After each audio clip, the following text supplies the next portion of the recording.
everyone. On 14th of June 2022, the Government of India and the Defence Minister of India announced the implementation of the Agnipath Scheme. Because of this, a lot of chaos was seen all across the country. Public property was damaged ruthlessly. People were mercilessly, brutally beaten and injured. Trains were burned down. There was a flood of opinions and answers on social media. Friends, what led to the implementation of the Agnipath Scheme and why were there so many protests? Come on, let us know about this in today's video. So, the Indian Armed Forces is divided into two categories of different posts. The first category is called a commissioned post. So in commissioned posts, there are posts such as Major, Lieutenant. They are considered to be very important and prestigious. People in these posts get a lifelong pension, a good salary and proper family security.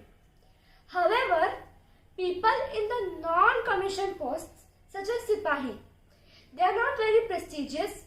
They do not get a salary as high as the people who are in the commissioned posts. Neither do they get a lifelong pension. Agniveers are a part of the non-commissioned post.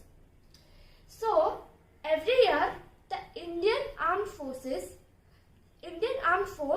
selects around 46,000 youths between the age of 17.5 to 21 years to become a part of the armed forces by serving as an Agniveer. Now, there is one flaw in this Agniveer because these Agniveers are only a part of the armed forces for 4 years. This 4-year period also includes 6 months of training and the remaining 3.5 years is spent as a duty becoming an Agniveer. So, before we dig deeper into the Agnipath Scheme, let us know the salary of each Agniveer. So, as I told you that the tenure of each Agniveer is of 4 years. By each passing year, there is a 10% hike in the per month salary of an Agniveer. So, in the first year, of an Agniveer, the salary per month is 30,000 rupees. Then the salary increases by 10% every year. And by the 4th year, the per month salary of each Agniveer is 40,000 rupees. Now, out of this salary, 30% of it goes into the Seva Nidhi contribution. The remaining 70% is in hand with the Agniveer. Now, after the 4-year tenure of an Agniveer gets over, they get a lump sum of rupees 11.77 lakh and an insurance cover of 48 lakh.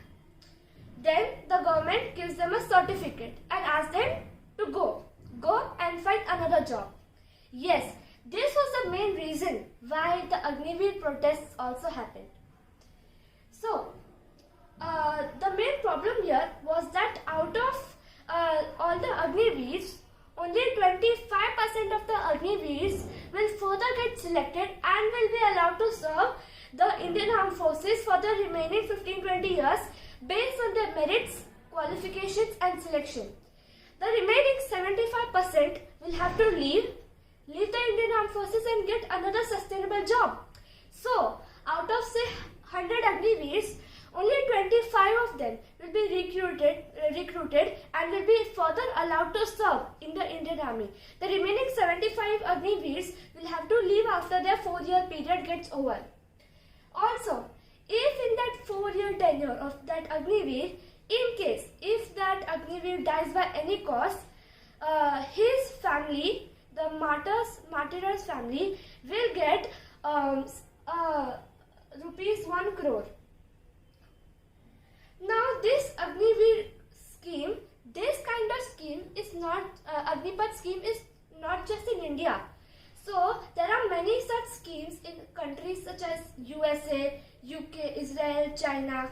For example, in the USA, almost 11% of the homeless population is of army veterans. So these army veterans who are homeless, they also face a similar problem with those 75% Agniveers. These Agniveers and their condition is almost the same, because these army veterans have almost no job. Some of them might have jobs, some of them might not. So they are surely a burden on the USA government. Hence, the USA government is helping them with some sort of financial help, or the government is providing them some or the other sort of job. But this is unfortunately not really happening in India. In India, the situation is as it is. The remaining 75% people, they have to look out themselves for a job. So, when these protests intensified to salvage the situation and bring it into a standstill, the many states in India, for example Uttar Pradesh, Haryana, Madhya Pradesh, their government said that the ex-Agniveers of those states will get job priorities there, including the state government services. A similar thing happened in Jammu and Kashmir as well. So, in 2022, in July 2022, Jammu and Kashmir's Lieutenant Governor, he said that in the police forces of Jammu and Kashmir, there will be 10% seats or posts that will be reserved for the ex-Agniveers. This will help to create job opportunities for the ex-Agniveers as well.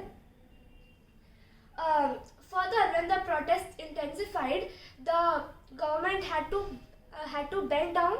So, earlier I told you that the age of recruitment or enrollment of being an Agniveer was between age 17.5 to 21 years. Then the government increased the age of an Agniveer and it became 17.5 to 23 years. Now, why was there a need for the scheme? Well, the first reason was to increase the average age of armed forces. See, in the Indian Armed Forces, the average age of a soldier is 32 years.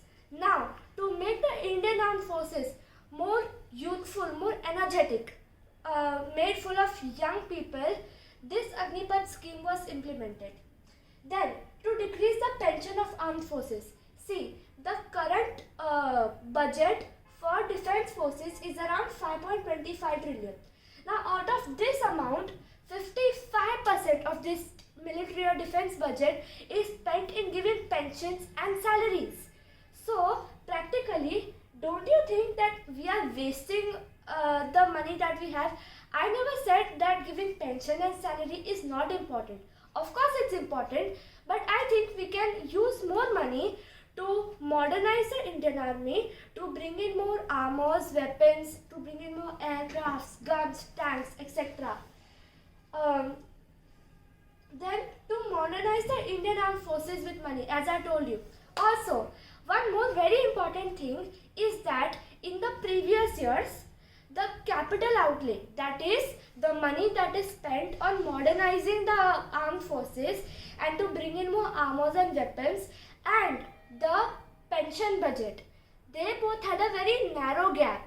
So practically, see, in the past 2 decades, the capital outlay was more than the defense budget. But in the previous years, the pension budget was almost equivalent to the capital outlay. In fact, there were a few instances where the Indian Armed Forces was giving more pension instead of spending money in weapons and armors. So, why did the Agniveers protest? First, before the Agnipath scheme was launched, before that everything was simple. The the soldiers, after their retirement, they will get lifelong pension. But in the Agniveers were unlucky in this case, because the Agniveers won't get a lifelong pension. Neither will they get any job security. After their 4-year period will get over, they will have to look up themselves for a job, and it will be very difficult to find a job during that time, because the government will not be helping them really to provide them a very suitable job. Then, no family securities. I hope all of you know that a soldier's family is given a lot of priority, a lot of security. This kind of security will not be given to Agniveers and to their families. Next, improper education.